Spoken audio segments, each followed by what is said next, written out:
Oh yeah, yeah, yeah. Cool, cool.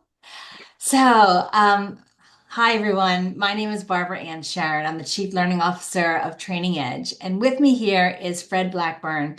He's the principal of Discover Evolutions Consulting and also a senior consultant that I get a chance to work with from time to time. Fred is a certified master life coach providing leadership, life, and transitional coaching through his business, Discover Evolutions Consulting.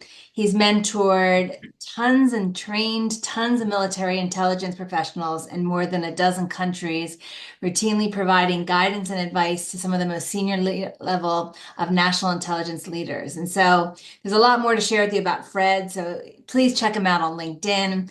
But I know, Fred, when I was thinking about what do we want to talk about, I know that one of your claim to fames is really helping prepare new leaders for a new role or a new title.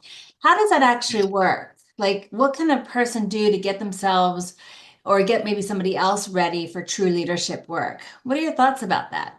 Yeah, I'm glad you phrased the way you phrased that because it is kind of a two-step, from the way I see it. You have to get yourself ready. Uh, and by the way, you're never ready for the leadership position that you go to. Yeah. And then you also, what's really great is having someone mentor you into that position. And I think some of the things I think about when you're preparing somebody to be a new leader is the progressive responsibilities.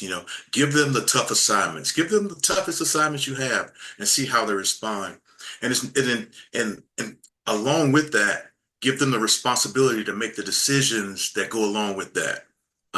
It's not necessarily just putting them out there on an island by themselves, but see how they handle the increased responsibility in a sandbox, in a closed environment where you still, as their leader, have the major responsibility for it. So you're not putting them out there to fail, but you are giving them space to experiment with their style and how they can, bring out the best in themselves. Yeah. As a person, um, preparing themselves for leadership, like I say, that's a really tough space because once you're moving into a leadership role, there's a lot you don't know, and you don't know what you don't know Right, until you right. get there. And that's always a interesting thing. Picking good leaders. I remember when I was a young soldier, many years ago. Um, I had a leader tell me, he said, whenever you don't really know what to do as a new leader, think about the leaders that you had that you thought were great leaders, and you Um, can ask yourself, what would they do?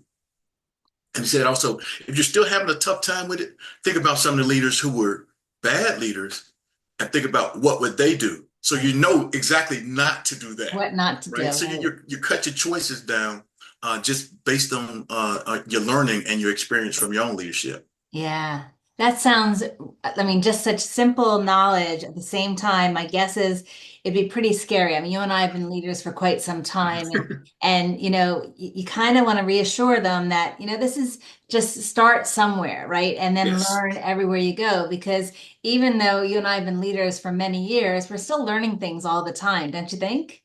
Oh, yes. Oh, yes. I think that's one of my favorite thing about being in a leadership position or being a leader is the amount that I get to learn and the amount of experience I gain, um, especially um, the style of leadership that I like to use, where I really engage people and I really like to know people from a one-on-one kind of Mm. perspective.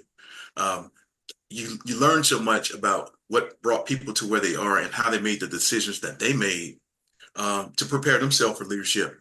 And it's always a constant learning process, constant learning process.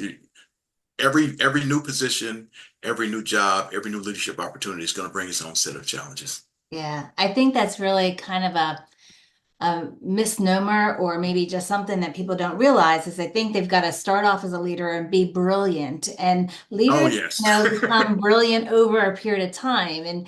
And while you want to encourage them and you want to give them some simple knowledge, it really comes into just kind of rolling up Mhm. your sleeves and getting right in there and learning from everything that you do, right? Absolutely. Absolutely. I think I've been really fortunate in both my civilian and military career that I had great leaders along the way, from the time being a young soldier to when I first transitioned into the civilian sector. I just had some great leaders, and I know I learned a lot from them. But I will say they were willing and able to give me and bring me along at a pace that was comfortable. Give me tougher assignments and tougher assignments and tougher assignments and see how I perform. That's in the military where it's really structured. I want to say it's kind of easy to do that because you can bring somebody, you can make them a squad leader before you make them a platoon leader. So it's I think it's easier in that structured environment like that. But in the civilian sector, it's a lot tougher, I think. It's tougher to raise leaders because um, when I was in the military, I knew everything about this person, everything, their family, their kids, what they like, what they don't like. It's hard to get that type of relationship. So you, as a leader in corporate America, you have to make that effort to learn people, to know people, so you can make great leaders. If you're not training or building the leader to replace you, then clearly you don't want to go anywhere. Oh, that's really interesting because so many times, people get nervous about, well, why would I train this person? Because I like my job or I don't want them to take Right. over for me.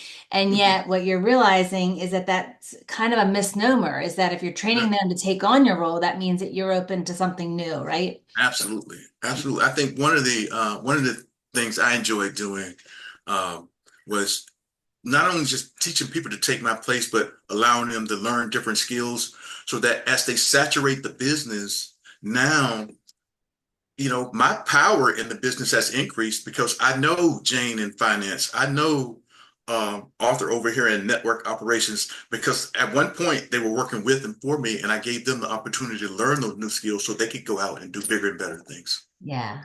Yeah. I really believe that, you kind of take what you want from your leader that's leading you. And, a good leader shows up when you're down and when you're doing well and everything else. So Oh, yes. just thank you. Thank you for this short discussion around what it takes to be a Oh, new yeah. leader and go from there. So with that, I just want to say thank you and I appreciate your time. Thank you so very much, Barbara. All right.